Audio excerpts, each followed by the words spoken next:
robots took my podcast, man. Do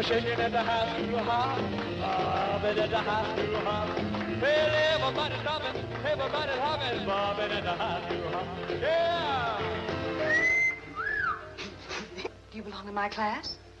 And you belong in my class, too, dog. You know, for a teacher, pretty cool. Why don't we cut out and go to your pad and live it up, huh?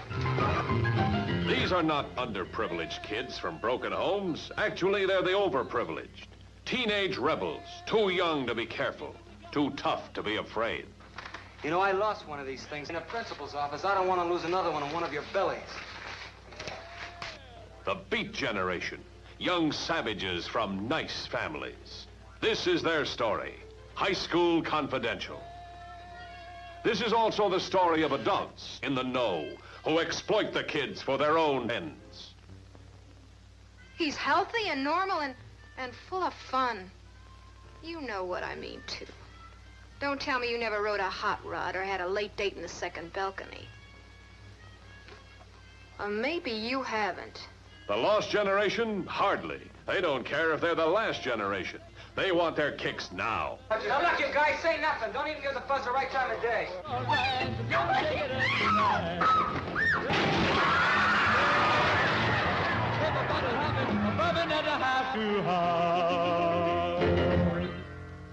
Welcome to our podcast, The Robots Took My Podcast. I am Jordan.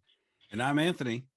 And we are talking about one of Anthony's favorite movies, High School Confidential from 1958. Anthony? Yeah. Jordan, just to warn everybody, we have a black and white movie here. It's our Black first. and white, yes. Black and white and in widescreen, 2:3:5. CinemaScope aspect ratio. Yeah, at least the version we saw. So yes, this is a movie. It's a high school juvenile delinquent film. And it was one of many from the time period. Released by MGM, a major studio as well. This is a year before Ben-Hur even, and this is shot partly on the MGM lot from what I can tell, actually. I mean, that high school that they show at the beginning is on the MGM lot. I recognize that same exterior from watching another MGM shot TV movie called Phantom of Hollywood. Check it out, folks, 1974. Anyway. Yeah, and so MGM made a ton of money with a movie called Blackboard Jungle, which was another juvenile delinquent film a few years earlier. And MGM was hurting, needing some money. And due to the huge craze in juvenile delinquent film, teenage films, I guess they hopped back into the market again with this one. Because of what? Rebel Without a Cause 3 years earlier? Rebel Without a Cause and a ton of other list goes on, yeah. Drive-in movies, yeah. And I guess beyond Marlon Brando Wild Ones even, yeah, you get basically into the drive-in market with a lot of the American International movies. And this is basically an exploitation film. Oh, and clearly. A lot of these exploitation films, in order to get away with showing all this salacious content, they had a preachy message. This is very much a message movie about the dangers of drugs. It takes place in a high school, and it's all about this kid, Tony Baker, new kid in school. He's going to take over the high school drug ring. Played by baby Russ Tamblyn, right? Played by Russ Tamblyn of West Side Story. List goes on and on and on. Even Twin Peaks, folks. Yeah. George Powell films. Yeah. Right before this. Played Tom Thumb. Yeah. Yeah. And so all-star cast, and we'll get into that as we go along. But I just want to tell you about my relationship with this movie. We've been seeing each other for a few years, Jordan. Oh, no. Tell us, Anthony. Tell us the details. No, but I was first turned on to this movie by seeing a film called It Came from Hollywood, which was just... Yes, starring a lot of Saturday Night Live alumna from the old SNL. Yeah, old Dan SNL. Hosting. And then even John Candy, hosted. Yeah. So an anthology movie of clips and stupid segments in between. But they had a whole section of it devoted to 50s high school juvenile delinquent films or what have you. So I would just go and watch a lot of the movies that were featured in that film. I did too. Yeah. I forgot that was in there though. I kind of remember that in the trailer part of it, I think, or the scenes. Yeah. That they were showing. This is a famous So Bad It's Good film. Jordan, have you seen this before? I had not. I didn't know whether you took this movie seriously or if you loved it because it was so bad it was good. But no, I'd never seen it before. I'd never been exposed to the High School Confidential. I don't know. I just like it for many reasons, but let's hop right in and talk about it. And spoilers, folks, I think if you have any intention of seeing this movie, I would hold off on listening to the rest of this review. True. And we're going to spoil it, but you know, it has been around since 1958. It's not like it's something new here. I know. You've had time to look at it. But I would just suggest that. So I didn't mean to talk down on the audience. I'm sorry. No, you're good. You're good. Don't worry about it. Okay, so anyway, this movie was directed by Jack Arnold, who was a huge name in the 50s, director that made many of the famous monster and sci-fi movies at the time. That's right. I know that name from something, yeah.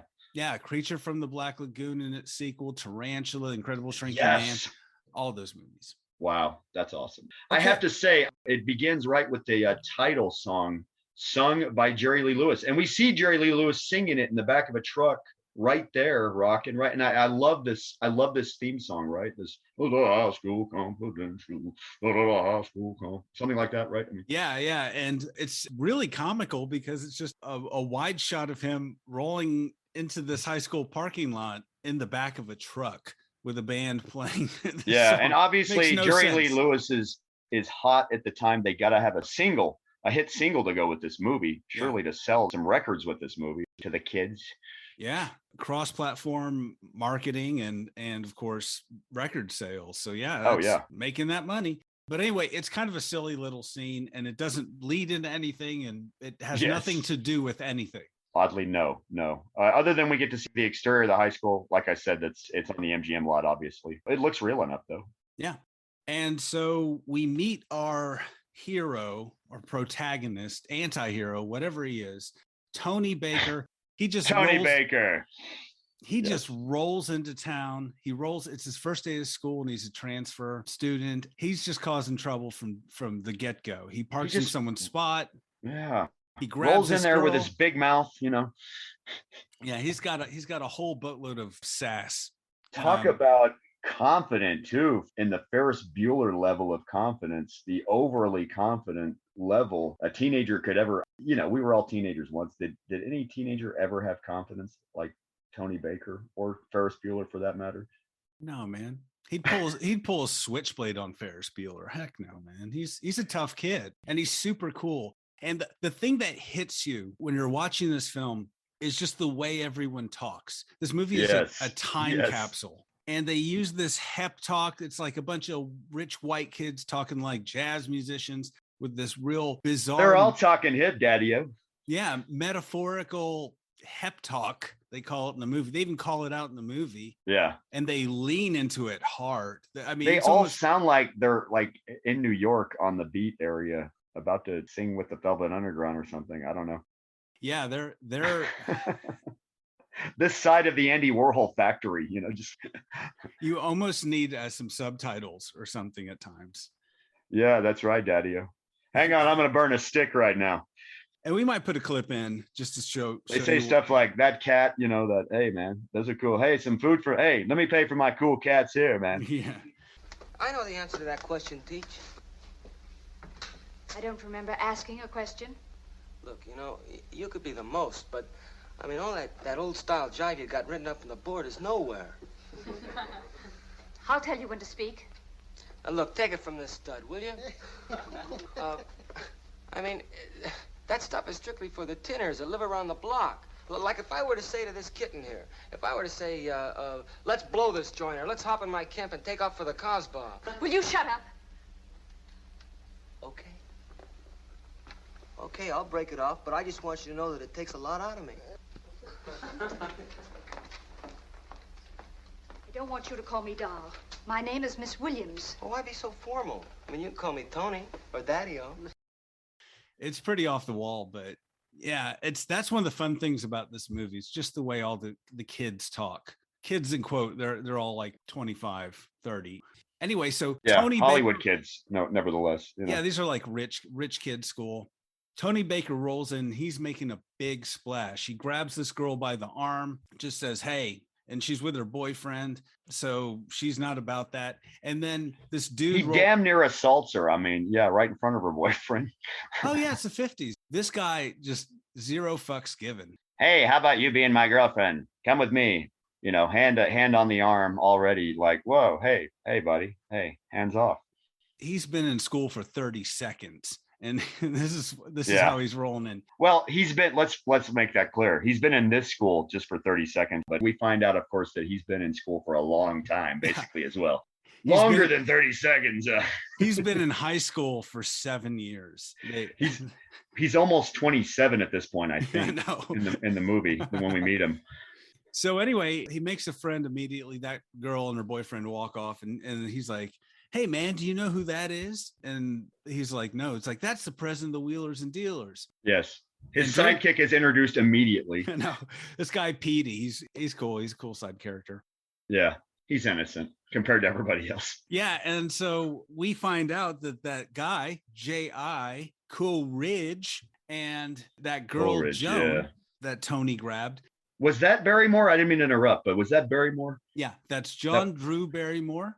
Yes, the son of Lionel Barrymore, or no, or John Barrymore, John Barrymore Sr. from Dr. Jekyll and Mr. Hyde, and father of Drew Barrymore, obviously. Yeah. Not a good one either, from what I heard. No. So that's another story. Yeah, and J.I.'s girlfriend is played by Diane Jurgens. Huh. I'm Anyway, curious about that. Yeah, neither of them went on to really do much after this. TV work. A lot of people did TV work on this cast. Oh, right on. But anyway, he's telling his buddy there, Petey, he says, you know what? I'm going to be the president of the Wheelers and Dealers. Before the end of the week, everyone in school is going to know who I am. The dialogue is awesome. He's like, you see, I don't join them. They join me. Yeah. Like I said, confidence, and another thing is, this is not a ghetto high school or the poor part of town. No, this is in a rich part of the town. I don't know what state they're in. Are they in California? Oh, totally. They're in California. Yeah.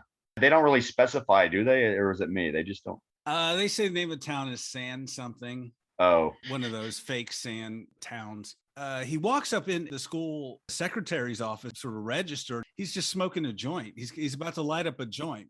Yeah, and he has no parents with him. Yeah, about to light up talk about balls, man. Lighting up a joint right there in the office. And this is a time where people don't know what marijuana is, really. At least adults don't. Yeah, they're still learning about it, even though it's been around since the beginning of time. Yeah. So then he goes to class and he just immediately starts hitting on the teacher. Yeah.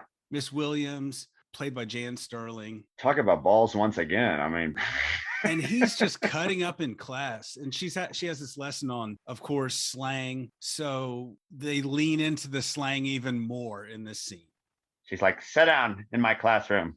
And just an excuse for more hep talk. And then he's just being outlandish. I mean, he hits on her, though, like a drunk in a bar approaches a woman. Oh, totally. It's so salacious. It's just, even for 1958. He literally walks up to the teacher. The first thing he says is, why don't you and I go get it on, basically. Yeah. In front of the class. I mean, zero fucks. Or I think he says, why don't you and I go ball it up? Yeah. Which, something they used to say in the 50s, from what I gather a lot. That was a guy's way of inviting a woman to a party, I guess, or something. Or that was a way of saying hooking up, I guess, in the 50s. How about we go ball it up? Hey. So she doesn't take much of this and orders him to go to the principal's office. And then while they're gone. Right back where he came. Yeah. Yeah. Literally right back where he came in. Ago, and he's right back over there. It reminds me of that moment of, I wish I could insert that scene from that old John Cryer movie from 1987, Hiding Out, where the principal says, I knew I was going to have trouble with you, Sean. Anyway. So the teacher and Tony go to the principal's office, and then that leaves She escorted him there. That was what I was confused. Yeah. She actually escorted him to the principal's office. That was he's not going to go to the principal's office. This kid, heck no. Yeah. And so J.I., the president of the Wheelers and Dealers, John Drew Barrymore, gets up and has this hip jive talk lesson about Columbus. I guess ran about Columbus. It's really, really pretty crazy. Like, this movie is a time capsule. Very blue too. Yeah, maybe not what the 50s really was, but at least what the 50s was on screen, Let's be honest, movies. Anthony. It's an overlong amateur beat poet comedian scene, kind of wants to be. The kids are laughing, but we don't think it's as funny as the audience do. No. It feels uncomfortable for some reason, because obviously he's taken a whole classroom over. This is like a try-hard movie. It's really trying to be hip and cool to a fault. Is that an actual genre, the try-hard? The try-hard, I don't know. There's a lot of them, so I don't know if it's a genre, but yeah, this movie is trying. It's trying to be cool. Good. I couldn't help but to get at you on that one. No, you're good. This movie shows up at school the first day and just tries to take over. That's exactly what this movie's trying to do with the audience. Yeah, just as metaphorically for the audience, exactly. It just kind of shows up in front of the audience as well, kind of with a knife to the audience stomach, metaphorical knife. Yeah. And so he goes to the principal's office. The principal is 120 years old. He is. It's amazing. Difference between now and then. He's still pretty sturdy, though, I have to say. He can walk on his own. Yeah, he does look like, but you can tell he's definitely 120, probably. He still has some hair, though. Yeah. And then we get the theme of adults today just don't understand the youth. They think it's what they went through. It's the same as kids being kids from their day. But this movie is hell-bent on telling you that kids are all going to end up on drugs and die. The funny part of the scene, too, is the scene opens with Tony Baker, Russ Tamblyn, alone in the principal's office, smoking a cigar. I guess he's smoking a blunt. That's what it looks like. That's what it looks like to me. Yeah. Because they don't really explain it. Or maybe it's one of the principal's cigars that he's not supposed to be smoking. And of course, he's like, give me that cigar, young man. And then we find out he's got a switchblade on him. Give me that switchblade, young man. Yeah. The 120-year-old principal. Yeah. And so that happens. He's been in school for an hour. Yeah. Anyway. But this principal is not exactly Jim Belushi principal material. He's not exactly Morgan Freeman principal material either. He's not really a tough SOB, we gather. No. He might be sturdy. He might know how to talk to the kids in a tone. Still, we don't really feel safer with this principal. I don't know. I didn't mean to go on about that. But anyway. Yeah. So we next cut to Tony's home life. And Jordan. Yes. Let's get into this. Oh my God. What is happening at this kid's home? Paging Dr. Freud. So we meet his aunt, who is played by. Is that Mamie Van Doren? That is indeed Mamie Van Doren. The lovely Mamie Van Doren. 50s blonde bombshell. And honestly. So that's his aunt. That's not his stepmother. No. Okay. That's his aunt. But either way, it's pretty much paging Dr. Freud. Yes. Yeah. And she just, and I have to say, Mamie Van Doren. She's got a thing for him. Yeah. She's got a thing for him, but she just owns every second she's on the screen in this movie.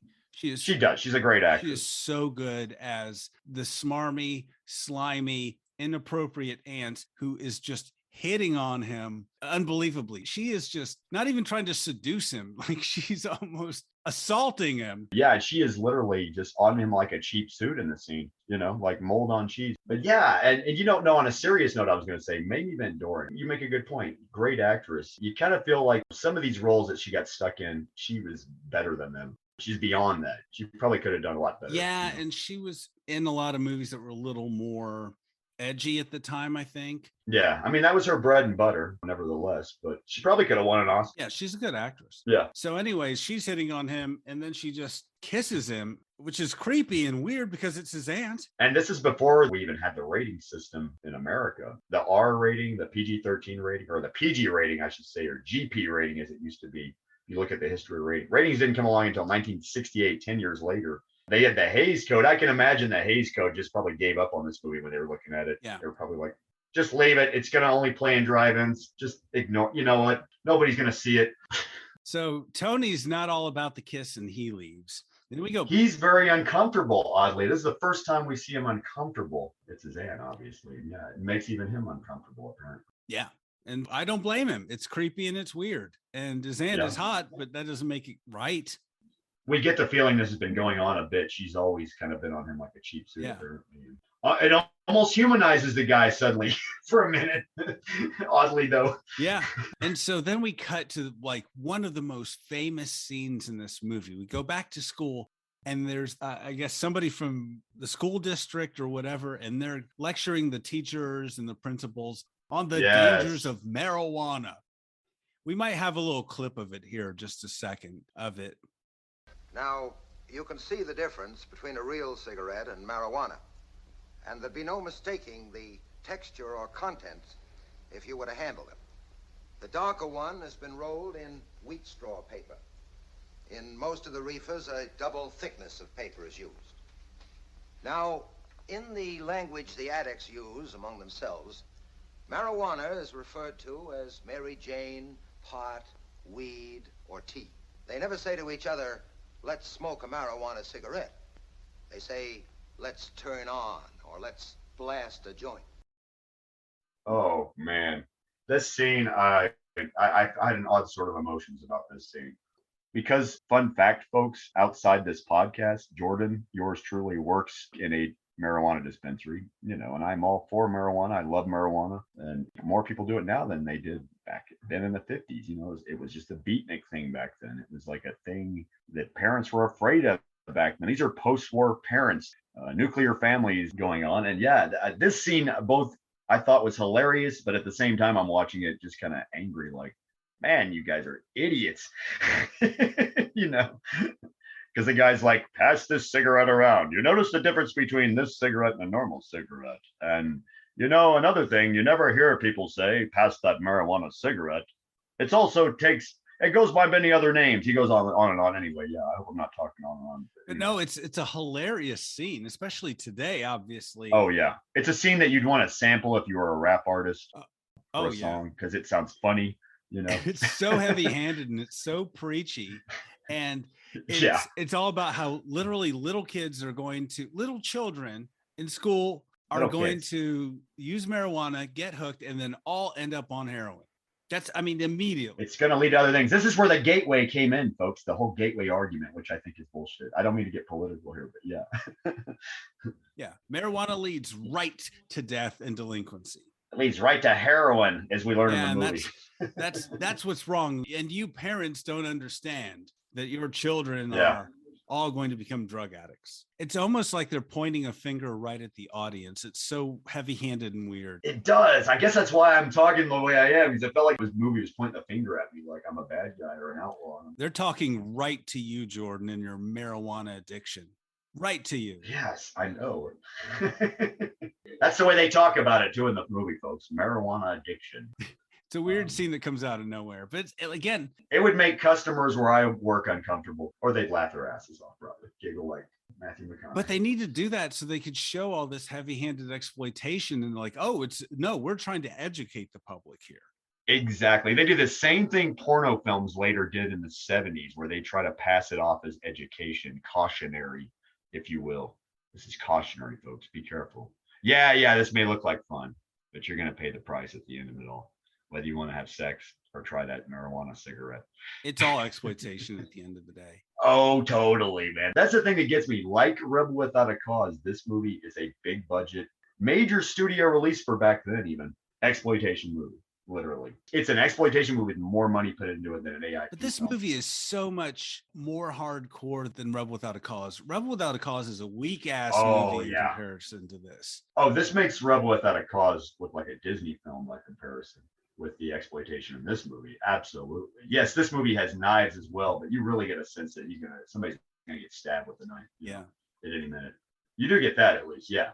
And yeah, there's way more going on in this. There's marijuana in this. There's heroin in this movie. There's sex in this movie. Maybe not so much. The promise of sex. The promise of incest in this movie as well. That went way beyond. Well, Rebel Without a Cause apparently did allude that. There were undertones, like homosexual undertones in Rebel Without a Cause. This slaps you in the face. Maybe Van Doren's rocket bra is like pointed right in your face in this movie and says, deal with it. This is where we're going. Yeah. We're going here and we're going there. Incest, boom. We're 10 minutes into the film. Incest, drugs. Yeah. Strap yourself in. Every ingredient you need for an exploitation. Rock and roll music. The only weird part is all there is white people in this movie. Oh, totally. You don't see any people of color at all anywhere. Well, it is the 50s, Jordan. Come on. They're in like the whitest white, literally neighborhood apparently of California. Yeah. Well, segregation, Jordan. There was a reason for that. And yes, sadly, yes, it's the 50s. Yes, a very racist decade. Anyway, so the teacher, Miss Williams, subscribes to this progressive belief that there's no such thing as a bad boy or girl. Yeah. She wants to help Tony, right? She wants to help this kid. But anyway, so we see his buddy Petey walks up to Tony and says, "Oh man, everyone's talking about you. You know, J.I. is the president of the Wheeler Dealers. And if you want to be the president of the Wheelers and Dealers and drink every time they say Wheelers and Dealers in this film, yeah, then you're going to have to go through him." And I love this. Of all the Hep Talk, there's a weird moment where he just says, Tony says, "Well, J.I. is just a schmo from Kokomo." And then like at the same time, Buddy's like, "From Kokomo." Tell me something. Is that doll J.I.'s parking pet? She sure is. What's her name? Joan. I dig pretty kittens, especially rich pretty kittens. J.I.'s pretty rough. In my book, man, he's a schmo. From Kokomo. From Kokomo. That is a phrase that means something. It's really weird. Yeah, I was Kokomo, like, Kokomo. Yeah. he means, did they mean Kokomo, Indiana? I'm assuming. I don't know. Yeah. Again, I don't know what they're saying in this movie half the time.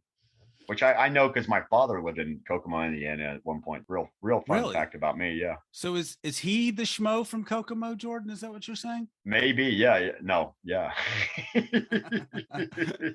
Don't tell him I said that. He's gonna hear it now. He's gonna hear it now. So Michael Landon appears. Yes. Michael Landon, a very baby Michael Landon. Is this pre or post I Was a Teenage Werewolf? I think Michael it's Landon? post I Was a Teenage Werewolf. Yeah. Pre Little House on the Pre Prairie. Little House on the Prairie. Pre Bonanza. Pre-Bonanza, pre-Highway to Heaven. Michael Landon was just a huge TV star for decades, and here he is in one of his first movie roles. He looks young and beautiful, although he looks like he's about 25 in high school, I will say. So then we go to the lunchroom, and he and Petey just waltz right in Yeah. and just sit down at the table with J.I. and Joan. Yeah. And this high school is so laid back in all of its policies, it seems. You're almost surprised that there's no ashtrays on the tables in the lunchroom. They don't have alcohol on the menu. I know. It's a different era. It's like kids smoking on campus. Yeah. Or that they don't have like fancier stuff at the cafeteria, like quiche or, what I mean? Yeah, this is like a fancy high school. Caviar. Yeah, because it is a ritzy high school. It's like to me, it looks like a Beverly Hills type high school or something. Yeah. And so Tony just gets in J.I.'s face and says, "I'm taking over the Wheelers and Dealers." And then he grabs Joan, and the cajones on this dude. He just walks in and it's just he buys everybody lunch. Buys everybody lunch and just says, "Hey, I'm taking over." And so J.I.'s like, "Well, we'll see about that." And then later on, put the desserts on these cool cats here. And he's tripping out because there's this girl named Mary Jane. He's like, "Mary Jane, I love that name." Like he says that about 15 times. Far out. I honestly think he says it more times than Rick James does. I know. In the song Mary Jane. That's the level that we're operating I really at. dig that name, Mary Jane, by the way. And I'm talking like Dice Man for this reason. I don't know why. Anyway. Yeah, on and on about her name. Yeah, in the cafeteria. Little Bo Peep bought lunch for everybody. Oh, hey. All right.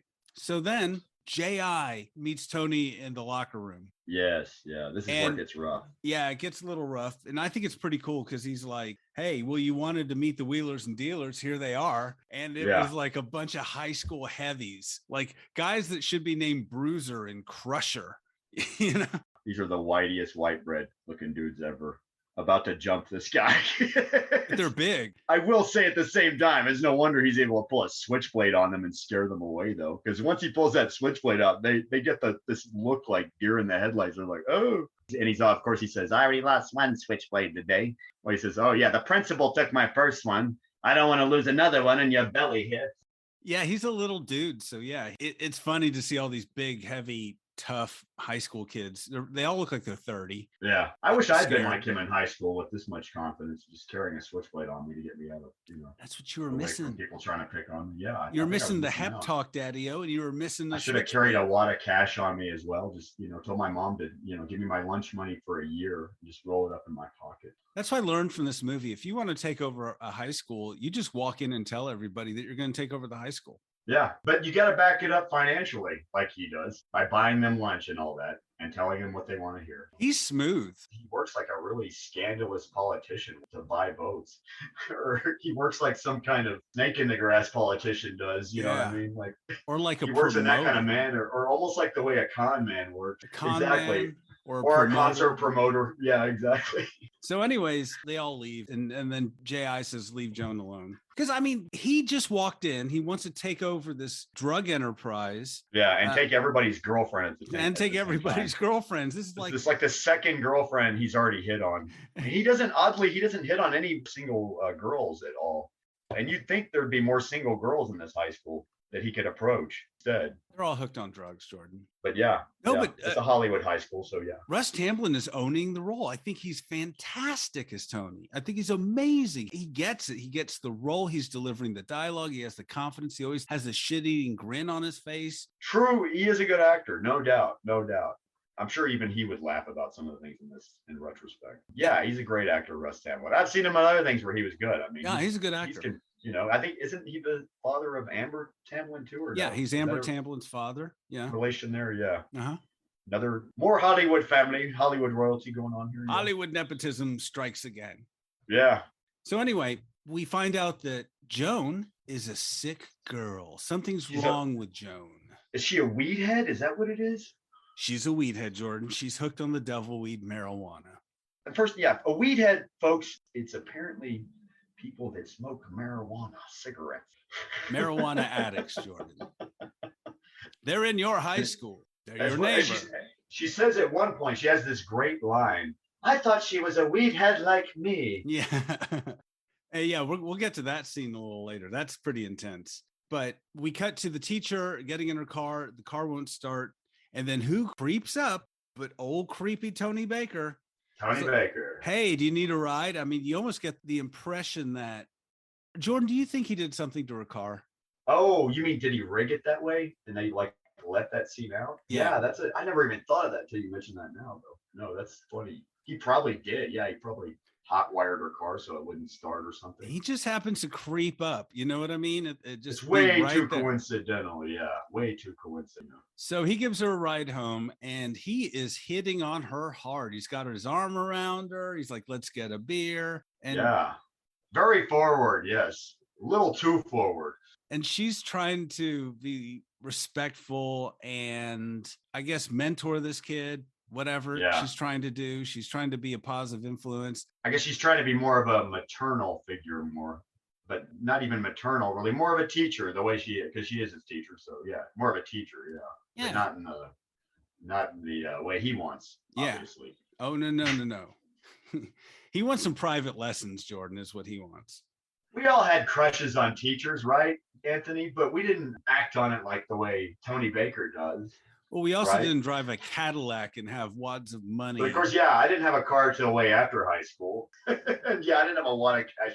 I had my $10 from my lunch money. But the weird thing is the teacher is kind of flirting back. She's not really pushing off his advances.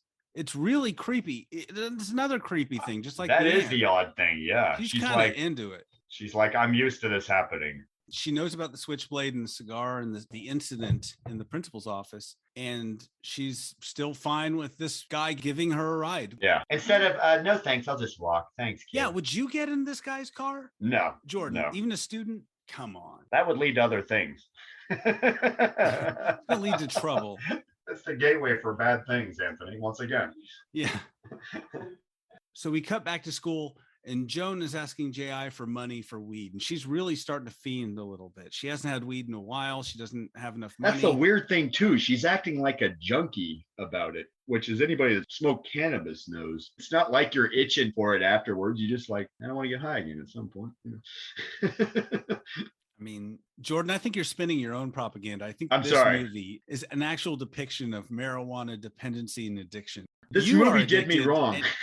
You are addicted, Jordan, and you can't see that. I did not like this movie's message, Anthony, is what I'm saying. It's hilarious. It's dated. That's one of the things that makes this movie so fun for me. I felt this movie's message was insulting to me, Anthony. I'm sorry for taking it so seriously. I learned a lot from this movie, Jordan. One joint and you will just automatically become a heroin addict. But I guess Just it one, was that's all it like this in this part of California in the 50s. I guess this was an accurate depiction. I'm sure it was worse, maybe too, though. Oh, they were peddling the same stuff for decades after. I mean, Yeah. I'm sure there was weed around. Who knows? Nothing like this, though. Jeez. You know, if these kids are bad too, as bad as they are, I'm surprised we didn't see them, you know, randomly jumping an old man and beating him up. Yeah. Yeah. The weird thing about this movie is it's kind of a juvenile delinquent film, which it's weird where it of, downplays things. Does that make sense? I'm sorry. Yeah. A lot of the juvenile delinquent films really play up things like that, violence and kids stealing or beating people up. This movie or is stealing a car. Yeah. This movie is more of a crime drama. It's more of the story of this kid trying to take over this criminal organization at his high school. I mean, that's really the focus. We're in the world of this high school. We don't see what the wheelers and dealers are doing outside of this, but this is all about a sophisticated drug operation. It's all about Tony Baker, though. Yeah. And Tony Baker going to this one high school after he's been expelled from every other high school for the past decade. Yeah. And then Joan sells some of her dresses for money to pay for her marijuana habit. Yeah. And how sad. We learned that almost all adults are bad except for teachers. Yes. All adults are somehow shady and criminal, running this dress racket. It's kind of funny. You realize in this world that you can't trust the adults. You can't trust the kids around you. You're screwed either way. Yeah. Who can you trust? You're better off just staying in your room. Oh, and I forgot to mention one of the wheelers and dealers, going back to the locker room scene. Do you know who one of those wheelers and dealers was, Jordan? Who was it, Anthony? Well, we've last talked about this gentleman in Born Losers. He is the son of a famous director, William Wellman Jr. No shit. And playing another thuggy here. Yeah. Wow. He's kind of weak and nervous off to the side. But anyway. I think his father was a big director in the golden era of Hollywood over at MGM, William Wellman. Yeah, small world. Just thought I'd bring that up. Anyway, then we cut to this cafe or club or whatever it is. And Joan is still bugging J.I. for money or for weed. And we have a scene that really captures the 50s. It's this beat poetry scene. This lady comes up and just lays down some ridiculous beat poetry. Yeah, this scene felt like filler to me, too. No, I think it's a selling point. They're trying to make this movie hip. And so how do you make it hip but just have some bad cheesy beat poetry in there? Yeah, okay, that makes sense. This is what the kids were all about, I guess, or their audience. I mean, they're trying to make this cafe look hip and cool, and I guess that's what happened. A little jazz combo and somebody saying poetry. I mean, this kind of thing you see in a lot of other movies, like Bucket of Blood comes the next year. It's all about a beat coffee house scene. And so this was a little reminiscent of that. I think it's a fun time capsule scene. Yeah. Okay. Well, yeah, I agree. It felt a little overlong, I guess. That's all. Yeah. No, I mean, you're right there. But that's, I guess, my modern sensibility once again. And yeah, it's another scene to sell to the kids because it's hip, man. Yeah. So we're at the club still. Petey and Tony show up and they sit down. Michael Landon comes up to them. He wants to race them. Yeah, and he's president of the Glee Club or something, rather. Yeah, he's kind of a good kid. Yeah. He's a good kid. Like, he drag races, but he's not into drugs. So he's a positive inspiration here in this story. President of the chess club. Role model. Yeah. He's got that sweater on, like that varsity looking sweater or something. Golly gee, guys. So anyway, J.I. and Joan are there, and Tony just walks up, grabs Joan, and starts dancing with her, and mentions that he has marijuana or he's looking for some. Yeah, and she's like, "Oh." And suddenly she's his friend now. Yeah, and I think J.I. is kind of getting sick of her bugging him for weed all the time too. Yeah, right. I think he's just kind of like, your problem now. But anyway. Fine, you deal with it. I'm surprised he's kind of getting punked out by Tony. Yeah. I'm surprised he's letting that slide. Yeah. Because the guy has a knife. Yeah. Not even like, you don't see a gun anywhere in this movie, oddly. And so we cut to a pool party at Joan's house, and she is rich. She has a really nice house. Yeah. And so there's a pool party. It's all about one-piece bathing suits and bathing caps. We are still in the 50s. There's not a bikini anywhere. It's a pretty tame teenage party. There's even hardly any marijuana smoking going on. No, there's no marijuana, but there is this one girl, Doris, and she's not feeling very well. Oh, that's right. But I thought she was a weed head like us, Anthony. She graduated, Jordan. You do weed, it leads to harder things. Yeah, so Doris isn't feeling very well. Yeah. Joan goes to go get her something, and Tony goes in. And then Tony asks her if she has weed, because he's like, I've got money and I'm looking for a connection. She's like, oh, that guy over there, Juki, you need to go see him. He can get you weed. Oh, And yeah. then he's like, if you can hook me up with a connection, then I'll get you some too. And she's like, oh, instant loves. And they kiss. He says, I've got the gold. I guess And that's his so- way of saying, I've got the money to pay for it. I've got the gold, baby. Yeah. I've got the gold. I don't know who's holding. So he's trying to make a connection hard. Yeah. And they throw Doris in the pool and she runs in and freaks out. You know, no swimming suit or anything. She just freaks out. And then Tony, you know, is looking at her arms. He holds her arm out. He notices the track marks. And then that's when message, she started on marijuana. I thought she was just a weed head like me. She was. She graduated. Well, don't look so surprised. Look, do you want me to spell it out for you? If you flake around with the weed, you're going to end up using the hard stuff. You do weed, it leads to harder things. What do you want? And then, he tells Jones, like, you keep messing around with this stuff, the same thing's going to happen to you. Message. We get it. If you don't realize, folks, that drugs are bad at this point in the movie, I don't know. I don't know what's wrong with you. It's literally hammered into your head with a baseball bat in this movie. They're not subtle. The metaphorical baseball bat. Yeah, so we cut to Inspiration Point, or whatever they call it. It's just cars full of teenagers making out. And then Tony goes up to Juki, who's making out with his girlfriend. Oh, yeah. Or whoever, his lady. And then tells him that he wants 5 pounds of marijuana. Yeah. Like, yeah. 5 pounds. Lord. I'm sorry. Jordan. I can't get past that. You know how many times I went back and had to see if he said that? I thought, did I hear him right? Because like I said, I work at a dispensary. That's normally what we buy for a dispensary. That could be one strain even. I mean, he's trying to be a baller. He's trying to make an impression to everyone.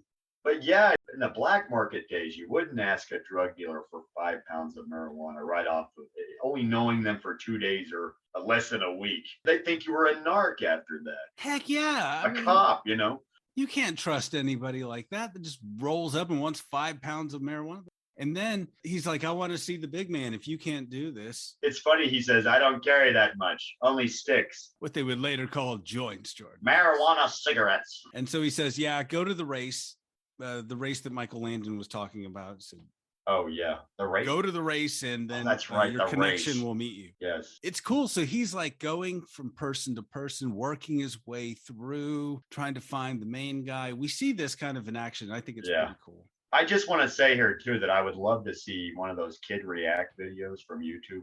Just watch that scene. No, it's a funny scene. It's unintentionally funny. Hey, yeah. I mean, that's ridiculous. I don't know if it's supposed to be funny, but it's very funny watching it nowadays, knowing what I know now, knowing how much 5 pounds is. He ends up not getting that much because they don't have it or want to give it to him. I think he buys all of his sticks off of them, doesn't he? He buys all the marijuana cigarettes, Jordan. At 60 cents a pop. He talked him down from 75 cents. Damn it. That's a businessman right there, man. I wish this was like a TV show. I think you could really, really play this up. It happens so quickly in an hour and a half. Next week on High School Confidential. I think it's ripe for remake. Oh yeah. Or a sequel maybe. College Confidential. So anyway, we cut back to school. And the teacher is still trying to help him out. And so invites him over to her house for tea.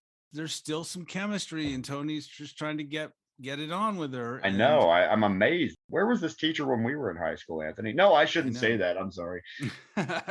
Yeah, she's rather friendly we had a couple teachers in my high school. I probably shouldn't say, but I heard about maybe one teacher like this when I was in high school, I think, that was a substitute teacher that was kind of like that hung with anyway, but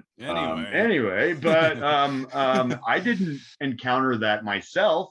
But yeah, this woman is rather friendly to this kid who's clearly a delinquent. I mean, from the way he talks and the way his body, I mean, yeah, he puts his arm around her already. There's still more flirting there. And then we cut to Joan's parents. Tony and Joan are going out on a date. And they're just like, well, all this talk about kids and marijuana and drugs. I mean, it's no different than back in my day. We used to drink out of a hip flask during Prohibition. Yeah, they're sitting there drinking brandy. Alcoholic parents who don't know what's going on and don't see this as a problem. Message. drink, Jordan. That alcoholic generation. Yeah. And so I love this one bit of dialogue where the father asked Tony, he's like, Tony, have you heard about these drugs in your school? He's like, no, sir, I've just read about it. And it's like, what about you, Joan? And she's like, I haven't even read about it. I just thought it was funny. Anyway, so we cut to kids lying to their parents in the 50s. Yes. I mean, and it's funny because these two kids are obviously just. And yes, this drag race. OMG. I forgot. Yeah, I have my notes here in front of me and I'm remembering now the climax of this drag race. My God. I guess we should talk about this. Definitely, Anthony. Yeah. So this stunt. First off, Tony's going to race a Cadillac, an old grandma car in a drag race. Yes. Suspension of disbelief. These little hot rods, and he rolls up in this giant ass Cadillac that you could land a plane on. It's massive. Yeah. You could live in that thing. Yeah. You could pimp it out, turn it into a trailer. Anyway, I'm sorry. So he's supposed to meet his connection. He finds out, surprise, surprise, that J.I. is the connection. He's like, I'm your guy. Yeah. And so he's like, I don't have 5 pounds, but I have all these joints. Like Jordan mentioned. Because that actor didn't show up, I guess they had to have J.I. be the guy in the scene. No, I just made that up. I don't know. Well, it's weird because they already established he's the head of the wheelers and dealers, this drug gang. It makes sense. He has more power than we realize. He's got his finger in everything. And he's cool too. John Drew Barrymore really plays that role as this confident, suspicious, slimy dude. But yeah, he clearly knows this guy, the way he plays him. Yeah, a lot of good performances here. So anyway, he sells Tony the weed, but Tony's like, man, I want some H, some Coke, and some goofballs. Yeah. And he's like, I don't sell that, partner. And he's like, okay, well then who can I get that from? And he's like, well, Mr. A is the main man that you need to talk to. So the first we hear of Mr. A. Yeah. So Tony hides the weed in the hubcap of his Cadillac, and they have this drag race, and then these cars are smashing into each other. It's a hell of a drag race. I mean, you got to check all the boxes. It's a 50s juvenile delinquent film. You have to have a drag race, rock and roll music, switchblades. I mean, they're checking all of the boxes. This scene is the chariot race scene from Ben-Hur a year before almost. It's got the same chariot racing elements going on, where the wheels are smashing up against each other. I guess that was fairly common though with car chase scenes in the 50s, but I think for this movie the way it is already, it's a good drag race scene. It's an interesting scene to watch though. It's fun, it's got good action. I know a Cadillac couldn't handle those turns the way this car is. It's a hell of a stunt scene, but yeah, it's very fast paced, and you can tell the camera's under crank, so everything is more sped up.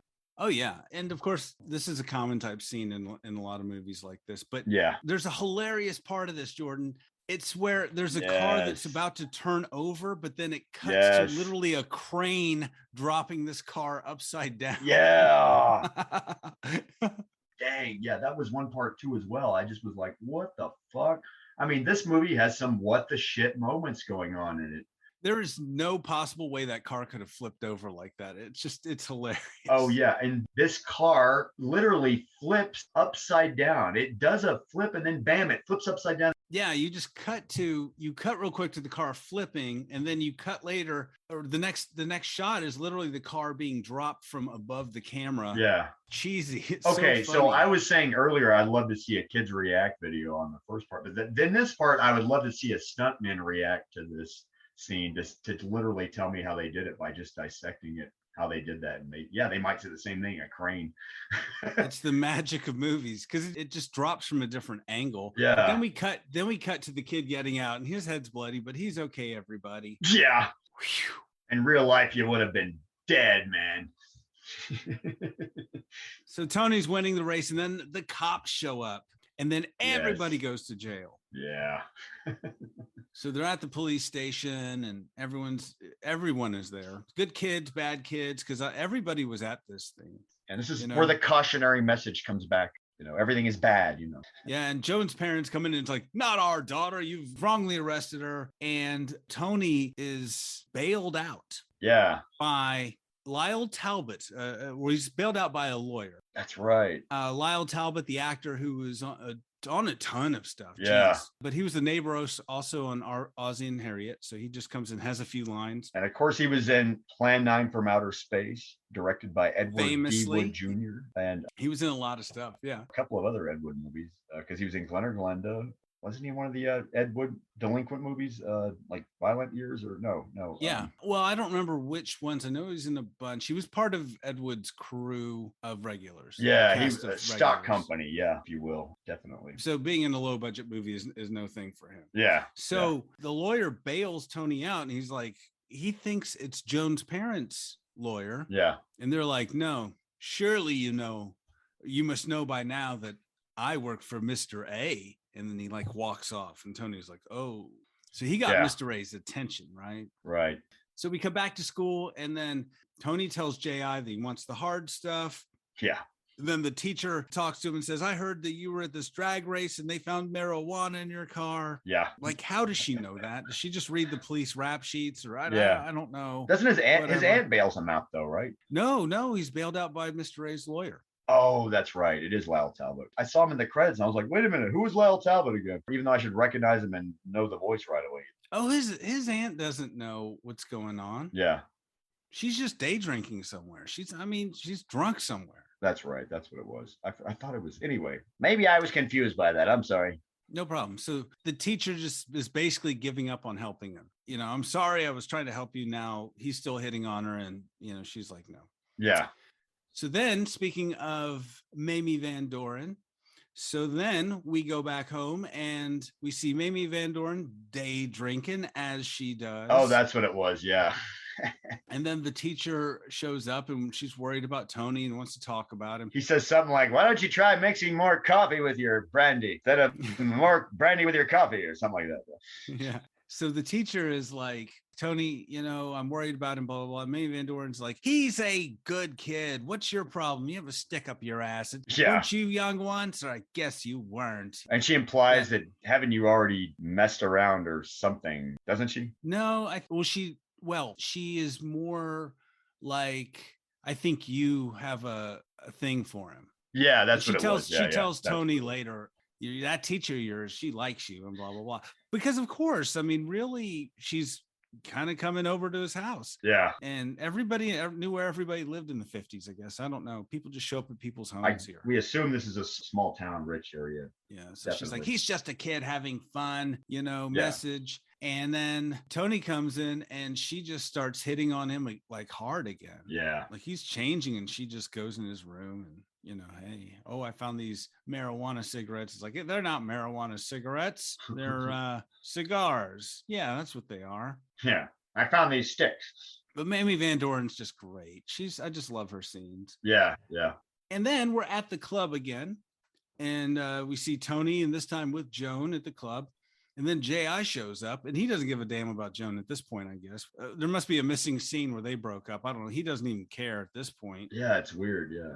And I'm sure all the school's talking about it. Guess he doesn't care about his reputation. Whatever. Anyway, so who is one of the waiters here in this club, Jordan? Wait, who was the waiter here in this?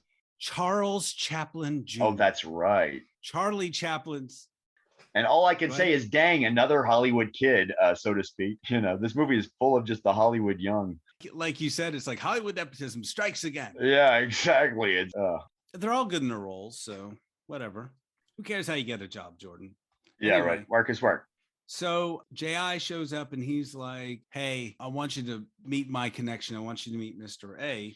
And so Tony goes into the bathroom and then the waiter says something strange to him.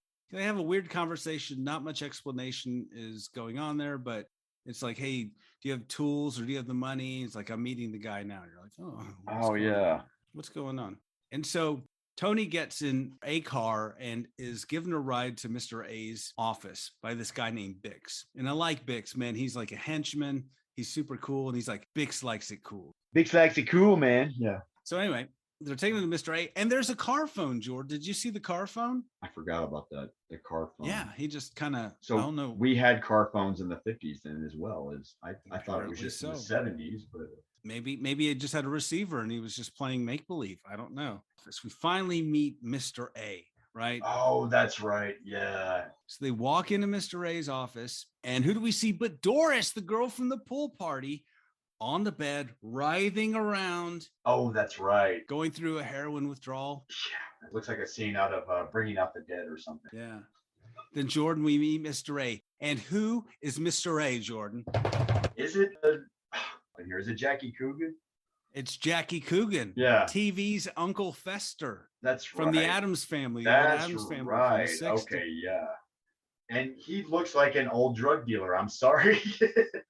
Dude, he is so smooth in this role. But he's good. So he's good. He's good. Man, he comes in with sunglasses. He's just smoking a cigarette, and he's a businessman. He looks like the villain in Daredevil, Kingpin. He looks like a Kingpin type. Yeah, he's bald still, I guess. Yeah. Actually, if you were eagle-eyed, he was the piano player in the club earlier. With a suit. I think Jackie Coogan actually played piano. I don't know if he was playing for real in that scene, but I do know the guy who played Bix also played with Glenn Miller. So I don't know if they were really playing in that scene. Right. But we did see him earlier. And I just love all the scenes with Mr. A. Jackie Coogan is nailing it. That's he true. is nailing it. Very true. Very true. Good acting. He does feel like a kingpin. Sir Jackie Coogan. Yeah, exactly. Like if I were doing a fan cut, if it were a 60s version of Daredevil, I'd totally use this footage for him to be Kingpin. Yeah. That'd be awesome. Anyway, the funny part is Mr. A doesn't drink alcohol. He's like, alcohol is murder on the system. You know, that's the weird part too. Yeah, he's like Mr. Responsible. He's not Tony Montana or anything. He's not doing any of his own supply. He doesn't even drink. That's right. And he's talking about how he has Doris and he's got her hooked on drugs so he can pimp her out. And he becomes oddly the cautionary voice of this movie, as I remember now. Oddly in the weird way, even though he's the dealer. He's saying the right things, but he's doing the wrong things. Yeah, he's like, I know I gave you this heroin, but you're strung out now. That's not good. Even though he's the guy that gave it to her. So basically, he gives Tony a test. I checked you out. I saw your record that you got busted for heroin. He's like, yeah, I was just joy popping or whatever he says. He says, all right, well, do you want to take a hit now? And so Bix goes and gets some heroin. Yes. And I remember this now. Yes. Yeah. Yeah. They roll up their sleeves. And then you see Tony pull a rubber ball out of his pocket and cradle it in the pit of his elbow. Yeah. Where they can't see it. So he's shooting the heroin. So he squeezes it and he very slyly injects the heroin into the rubber ball. That's right. So then he's acting like he's on heroin, and then Mr. A just rolls down his sleeve, and that's when, Jordan, to your point, he gives the whole speech about you'll never move up in this organization by doing drugs. He kind of lectures him, the big guys. The big guys don't want you doing drugs. If I took one hit, I'd be out of business. Don't get high on your own supply. Yeah. And so Mr. A really lays down some really he's like an ephemeral film, like in front of this guy. You know, like, hi, I'm Mr. A. Don't get high on your own supply. Exactly. I'm Mr. A. I sell heroin for a living. You shouldn't get high, kids. Especially on your own supply. This is before Tony Montana and Scarface, by the way. Yeah. See, Tony Montana could learn from Mr. A. Yeah, exactly. And so Tony wants to buy some heroin. Mr. A is like, we'll tell you where to pick it up later. And so that's right. This is weird too. I remember this now. Yes, okay. And Jordan, here's the big reveal.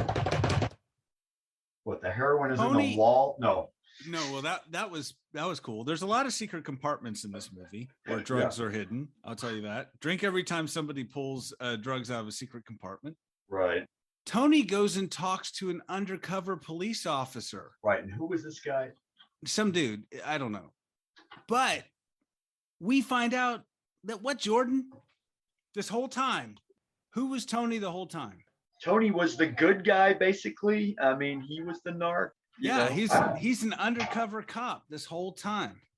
I mean, yeah, like there were a few clues sprinkled throughout the movie, but did you realize that until the end of the movie?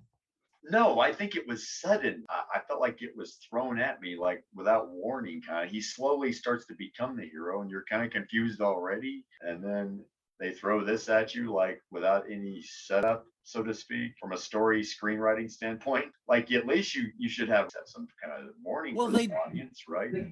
They did sprinkle some clues. Number one, Mamie Van Doren said, "I know you're not really a baby," earlier in the movie. Then the Charles Chaplin Jr. waiter guy has that weird conversation with him. There's a few clues, but they don't really spell it out unless you're Yeah. really paying attention. Yeah, but you didn't see a badge fall out of him anywhere at any No. point, at least. But yeah, he's basically 21 Jump Street in the Yeah. 50s. I mean, it surprised me the first time I saw the movie. Yeah. But it's like way too surprising, I think, still from a screenwriting 101 standpoint, I feel like. Oh, you think it comes out of nowhere? Yeah, you know what I mean? It's you might as well have said that Tony was a sword fighter too at the same time. You might as well just thrown that at the audience at the same time. Does that make sense? Chill out, Daddy-O. You and your rules. I'm sorry, you man. and your screenwriting rules, man. Forgive me for not being so hip, man. Let me burn a stick here, man. Okay, so we're near the end of the movie, and Tony goes back home and pulls out a tape recorder, and he's tape recorded this conversation with Mr. A. But who is on his bed, fiending for marijuana in the dark? But Joan. Joan yes. Hears a little bit of this. Yeah. And she's like, "Tony, I want some weed. Get me some weed, blah, blah, blah." And then Tony gets a call, and he's got to go pick up the heroin. So he calls the teacher so that she can come to his house and take care of Joan. Yes. And then, of course, Mamie Van Doren shows up, and she's drunk. And so you have the three ladies there. Tony leaves. And then J.I. and Juki show up, the other drug dealer. Yeah. And that's right. And Joan tells him that she heard this recording that mentioned Mr. A, and J.I. is like, "It's real sus." And he's like, "What's going on here? What's this? Tony is doing what?" And then she's trying to angle to get a joint from him. So he gives her a joint. And then J.I. and Juki just beat the crap out of all three of these ladies. That's right. Yeah. More female brutality in violence movies going on. Yes. Damn. We got to check all the exploitation boxes, Jordan. This movie checks them all. Yeah, for like a Chinese menu. Yeah. Properly. Yeah, I will have one order of drugs, one order of prostitution, one order of violence against women, one order of drag racing. It's all there. It's checking with an a la carte of a good stunt, Yeah, or a very bad stunt. I don't know. One of the two depends on how it was done. But yeah. It's the final act of the movie, and we go back to the club. And so Tony goes to the club to pick up some heroin. That's right. From Mr. A. Yeah. And Mr. A's playing the piano, and then he takes Tony to the back room. That's right. It's like $4,000. Oh, that's right. Yeah. In today's money, that'd be $38,000. FYI. Okay, I guess that's what a dealer would pay to sell some stuff now. But that's how pimping this dude is. What high school kid is $38,000 to buy some drugs with? I mean, wow. he's up there, man. Man, I guess I never did the math on cocaine. Yeah, or heroin is what they're buying. Or heroin. Oh, that's right. It's heroin. Yeah. Or what he's buying. It's weird because he mentions cocaine. I think cocaine became way more of a thing in the 70s, obviously. But it was around. Though it was around the beatnik area. So from what I understand, that's generally where you'd find it a lot of times, is in the poor areas maybe, or in the beatnik areas, or in the and in high schools like yours and yours. But I could see it with rich people too going on, Yeah. These kids all have money. They're all kind of spoiled brat kids. I think that's the especially point. Rich people. Cocaine's always thought of as a king's drug though. Yeah. So Mr. A gets the $4,000 and gives him the heroin, but then the phone rings and Bix goes over to answer the phone, and then on the other end it's J.I.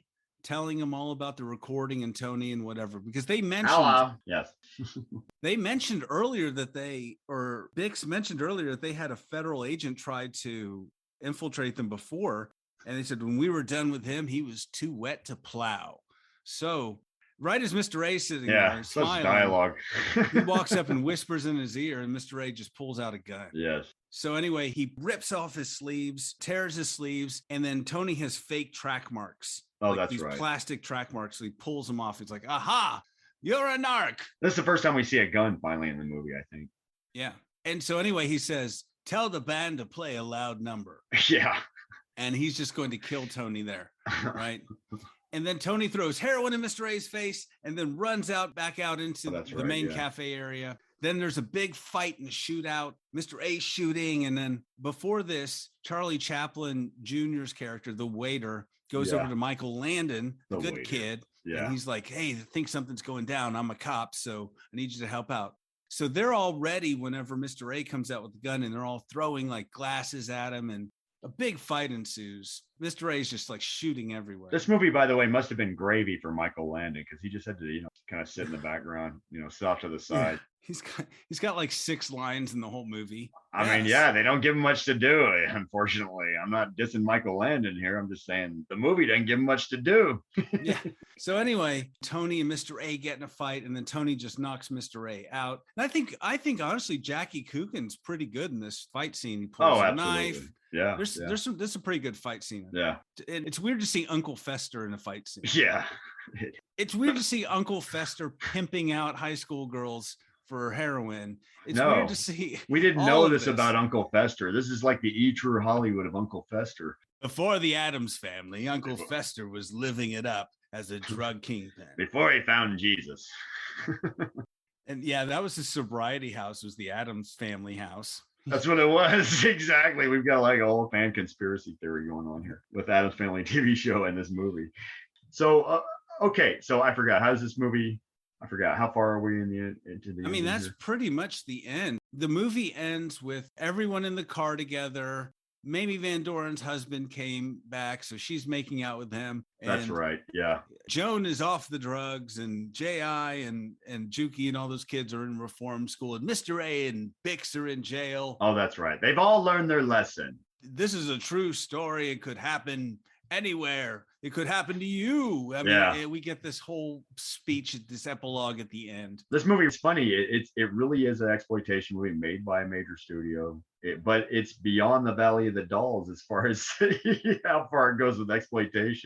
It check marks everything. You're right. It's like a Russ Meyer movie almost without the TNA. It's big budget exploitation. Yeah. What it is. Yeah. And that's why I say it's much like Rebel Without a Cause in that respect, because it's a big budget exploitation. But yeah, and it's MGM. You can tell it's a cheaper end MGM movie, but it's pretty good sets, good actors. It looks like a pretty high production value movie. I mean, it cost $532,000, Jordan. That was a standard budget for a movie back then. That was like a normal budget. Yeah, medium-sized budget. But that's a little more than like an AIP picture cost. I mean, this was a cheap movie for them, but I mean, look, they're just filming on a few sets. It only uses a few sets. Really. True. Like AIP would have done it for half the price, probably. Like half that amount, probably. It would have been twice as cheesy. Yeah.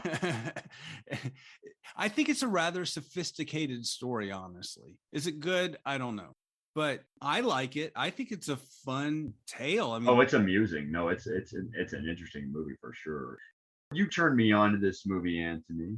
How would you rate this movie from your state? You've watched this movie more times than I have, I imagine. But how would you rate this movie? I've watched this movie many times. I just think it does. Well, I'll say it. I think it does a lot of things right. I don't expect much from a movie, right? Yeah. Like this. But compared to other juvenile delinquent movies, it's well above those. It's not quite at a Blackboard Jungle level, but it's well above all its peers that were quick cash-ins. Right. Some of the acting is wooden, but the movie moves at a clip. It's not boring. Mm-mm. It does move at a nice clip, especially for this era. It's interesting. I love the sort of twist. You know, maybe other people would pick up on it before I would, but I was surprised. I was like, oh, and I just thought it was cool. I think everybody's cool. There is some wooden acting. It isn't the best script, but for a 50s movie, Jordan, it's really watchable. That's true. And it's got that fun exploitation edge. It's got that campy, overbearing drug message. Yeah. I give this film 8 out of 10, a solid 8 out of 10. Now, most people, if you're not into this kind of movie, somewhat lower than that. Jordan, what do you give it? I give it 6 out of 10 switchblades. Oh, I forgot. Yeah, 8 out of 10 schmoes from Kokomo. Oh, I like that. Anyway, well, do you think it holds up? Is it worth watching? Oh, yeah, it's worth watching. Don't watch this movie sober. Have a drink, a cocktail, your choice. Yeah. And burn a stick with it or two. And yeah, it's amusing. It's amusing like the same way an Ed Wood movie's amusing or a train wreck is amusing.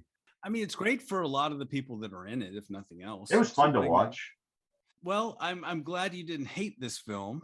Oh no, I didn't hate it. No, it was hilarious. I mean, yeah. I mean, I pick on the movie's propaganda, of course, but yeah, That's part of the fun, like Reefer Madness and all those movies. Just going back and seeing it's educational. Yeah, yeah. It was amusing though. Don't get me wrong. It was an amusing night at the movies. And I hope everyone can learn a lesson that even just one puff on a marijuana cigarette could lead to you dying from heroin immediately after. A day later, in fact, yes.